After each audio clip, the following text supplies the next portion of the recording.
On November 4th, 1979, a mob of angry Iranians stormed the U.S. Embassy in Tehran and took 90 people hostage. Americans made up 52 of those hostages and included U.S. Marines assigned to the embassy and diplomatic workers.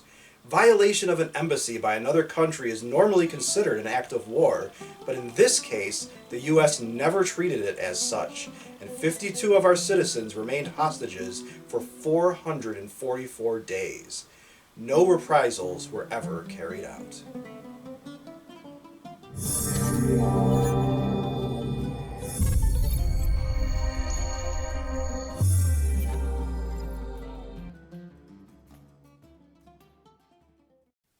The mob storming the embassy claimed to be college students associated with the group Muslim Student Followers of the Imam's Line. U.S. President Carter labeled the action a terrorist event and said the U.S. would not kneel before blackmailers. A country in turmoil, the government of Iran claimed no part in this terror incident and claimed to have no influence to force the release of the hostages. An earlier storming of the U.S. Embassy had taken place in February of 1979, but a return of the embassy and personnel to U.S. hands was accomplished within a few hours. The Shah of Iran, an American-supported dictator in the guise of a monarch, had been overthrown by Islamic radicals under the leadership of Ayatollah Khomeini earlier in 1979 and had fled the country. In April of 1980, the U.S. military attempted a raid to rescue the hostages called Operation Eagle Claw, but the raid failed when a sandstorm and mechanical problems caused 3 of the 8 helicopters involved to fail to reach Iran. Unable to complete the mission with only 5 choppers, the plan was aborted, and in the sandstorm, a crash of a helicopter and a C-130 cargo plane in the desert of Iran resulted in 8 U.S. military deaths and the loss of the C-130 and helicopter. The U.S. was humiliated and our military prestige severely damaged. This debacle has largely been blamed for the failure of President Carter to win re-election in 1980, along with failure to get the hostages back and/or punish Iran. The U.S. did impose economic sanctions on Iran, and despite financial hardships, the Iranian theocrats in charge of the country did not buckle. The students demanded the return of the exiled Shah, who had fled to the U.S. and then to Egypt. The Shah never returned to his country and died of a sort of lymphoma in July of 1980, only 60 years old.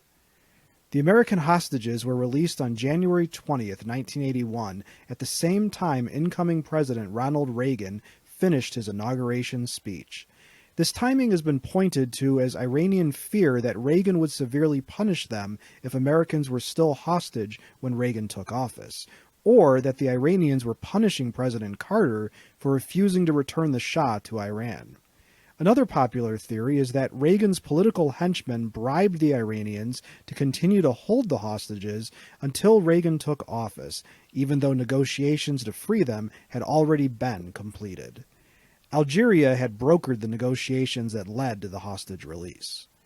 In exchange for the hostages, the Carter administration released billions of dollars worth of frozen Iranian assets, a fact not revealed until years later.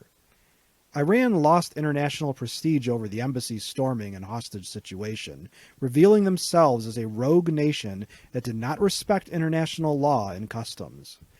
When Iraq invaded Iran later that year, little help or comfort was granted to the radical Islamic State of Iran. U.S. military prestige and resolve suffered due to the crisis, but has since recovered. Radicals in Iran were strengthened within their country for thumbing their noses at the Great Satan, as Iranians often called the USA. Former hostages attempted to sue Iran for their illegal incarceration of over a year, but the suit failed because of U.S. State Department interference. As a question for my students and subscribers, should the U.S. have taken more drastic military action right off the bat? Should we have taken punitive military action when it became clear the hostages would not be promptly released? Did we do the right thing by negotiating for over a year? Give us your opinions on this crisis and tell us what you would have done. Also, should we have a policy on hand to automatically respond to another such incident? Please let us know in the comments section below this video. If you like this video and would like to receive notification of new videos, please feel welcome to subscribe to History and Headlines and become one of our patrons. Your viewership is much appreciated.